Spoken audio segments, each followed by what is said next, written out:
အားလုံးပဲမင်္ဂလာပါ Mr. K9 Channel နဲ့ကြိုဆိုပါရစေမလေးစကားလေ့လာခြင်းသင်ခန်းစာ40မှာပြောပြချင်တာကတော့အင်္ဂလိပ်စကားလုံးဖြစ်တဲ့ maybe ဆိုတဲ့စကားလုံးကိုမလေးစကားမှာဘယ်လိုပြောမလဲဆိုတာကိုပြောပြပေးတော့မှာဖြစ်ပါတယ်အင်္ဂလိပ်စကားလုံးဖြစ်တဲ့ maybe ကိုမလေးစကားမှာ mungkin လို့ပြောပါတယ် MUNGKIN mungkin ဆိုတာကမသေးကြဘူးဖြစ်နိုင်ခြေရှိတာကိုဆိုလိုတာပါ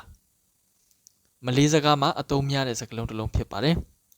ဆိုတော့ mungkin နဲ့ပတ်သက်ပြီးဝါကျအတချို့ကိုကြည့်ကြအောင်ပါ mungkin dia hilang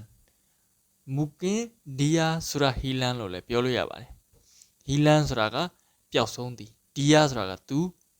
ဆိုတော့ mungkin ဆိုတာဖြစ်နိုင်ခြေရှိတယ်သူပျောက်သွားတာဖြစ်နိုင်တယ်ပေါ့ဒါကဖြစ်နိုင်ခြေရှိတာကိုပြောတာပါသူနဲ့စကားလုံးစင်မှာက rasa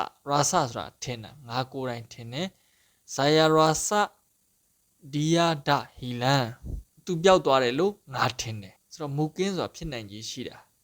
ဖြစ်နိုင်ခြေရှိမှုကိုတွက်ချက်တာ rasa ဆိုတာကိုယ်တိုင်ထင်တာစကားလုံးနှလုံးအားတူမလို့နဲ့မတူပါဘူး mungkin dia hilang သူပျောက်သွားတာဖြစ်နိုင်တယ် saya rasa dia dah hilang သူပျောက်သွားပြီလို့ငါထင်တယ်မောင်အောင်တန်ကားတီတို့တန်ကားဆိုတာကတဝက်တစ်ပြက်အရှင်တွေကိုပြောတာပါ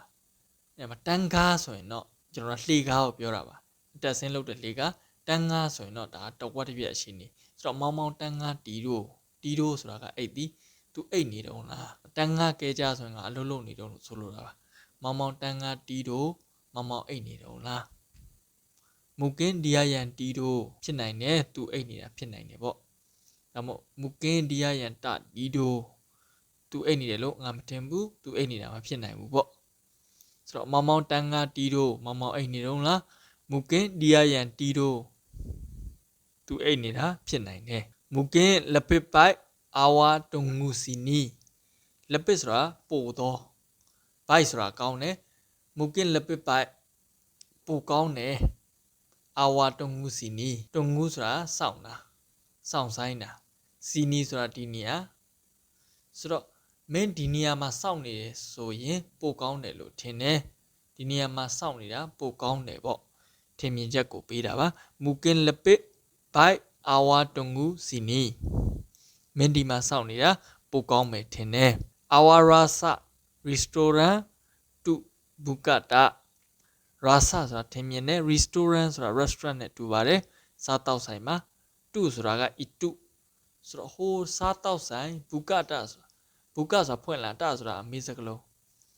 ဆိုတော့ awak rasa restaurant to buka tak မင်းအဲ့ဒီစားတောက်ဆိုင်ဖွင့်တယ်လို့ထင်လားလို့မေးခွန်းမေးတာပါဆိုတော့အဖြေက mungkin tak buka မဖွင့်ဘူးထင်တယ်ဆိုတော့ဖွင့်တယ်လို့ထင်တယ်ပြောရင်လည်း mungkin buka